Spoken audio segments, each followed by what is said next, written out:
We are finalizing with the first part of the introduction and intervention. So we will have a second part with the discussions. So before going to the discussion, we will continue with another discussion, a recorded one, very interesting.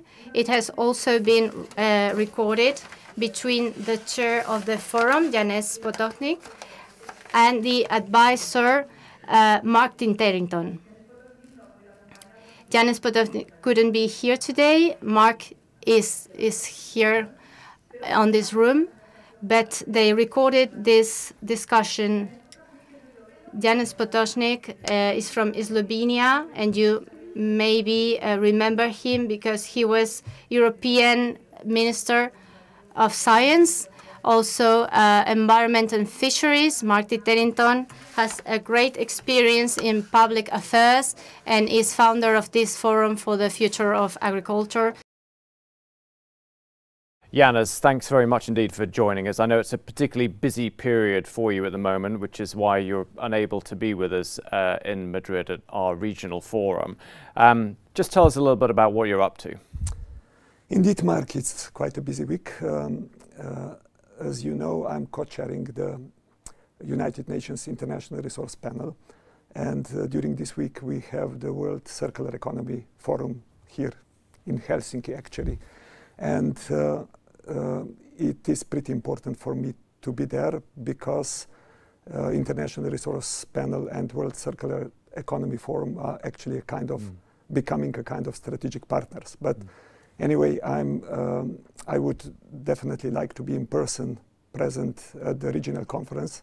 I do very much believe that these regional conferences are extremely important because on our Brussels meeting, which we organize on a yearly basis, we can't always address all the questions which are important for regional questions, and that's why I very much welcome everybody who has joined us today. Well, it's certainly great to be here. As you said there, you know, we had the annual conference in Brussels a few weeks ago. The overarching theme was fixing tomorrow today. And in that conference, in a number of your interventions, you talked about this central challenge of how we meet human needs and maximize our well-being in the most energy and resource efficient ways. Can you say a little bit more about that today? Indeed, I do consider that is quite important. You know, based on the International Resource Panel science, it is actually the extraction and use of natural resources which is at the core driving the triple planetary crisis. And since we have organized our economies in pretty wasteful way, by the way, we are measuring our success by the number of products and services we are putting on the markets by GDP, and actually not following how we could meet the human needs, which are essential, in the most resource and energy efficient way. Market signals which we are receiving as producers and consumers are simply sending us in the wrong direction. And that's why I firmly believe that if we would like in the future to address those questions effectively, it will not be enough to address them only on the supply side, on cleaning the production, as important as that is, but also start to ask the difficult questions, which are how can we actually optimize the delivery of the human needs? How can we deliver them with exactly the question which you asked? How can we deliver them in the most resource, meaning energy and material efficient way? So in your view, Janez, I mean, how do we start to go about doing that and take the steps that we need to take? There are four basic essential steps which I think are needed. The first one is that we actually set the order right. So currently we have organized our economy a bit in a way that many times it's actually humans which are in service of economic output, instead of the opposite, that the economy would be serving the human well-being in the first place. And second, what we would need to do, and which I consider also being quite dramatically wrong, is that we do many times consider humans as external to nature, not part of the nature, while we are part of the nature, and simply destroying nature is destroying ourselves. Third, what we would need to do is to revert from stimulating the extraction-based economic models to more innovation, creativity-based models, which would, exactly in a way like we have said it before, try to find solutions for meeting human needs in a more resource and energy efficient way. And finally, I think that one of the core problems which we are still dealing with is also the fact that the governance, the way how we have organized ourselves in this interconnected world has outlived practically its purpose. So we need to make it fit for purpose. We are living in interconnected world, and we are more interdependent, connected than ever in the history. And I think it's really important that we start to understand that we create a kind of intergenerational agreement, pact, through which we would be able to address the questions which are relating in particular to the future generations. So in short, I think that we need much more system-based approach than it's currently the approach which we are using. You've talked there about some of the things that we can do together, you know, at a global or a regional level. Let's bring us back to the forum now itself. And back in Brussels, and at the end of March, we presented this call to action, which is what we're trying to get the forum to do and commit to help make its contribution. Can you say a little bit more about what that means to you and why you think that is so important for the forum to do? Yeah, first of all, I would like to say that one of the core principles on which we try to work through the forum is it's extending the number of partners in the forum as well as our regional coverage. And that's what we are doing systematically. You will, by the way, talk more about that in the conference itself.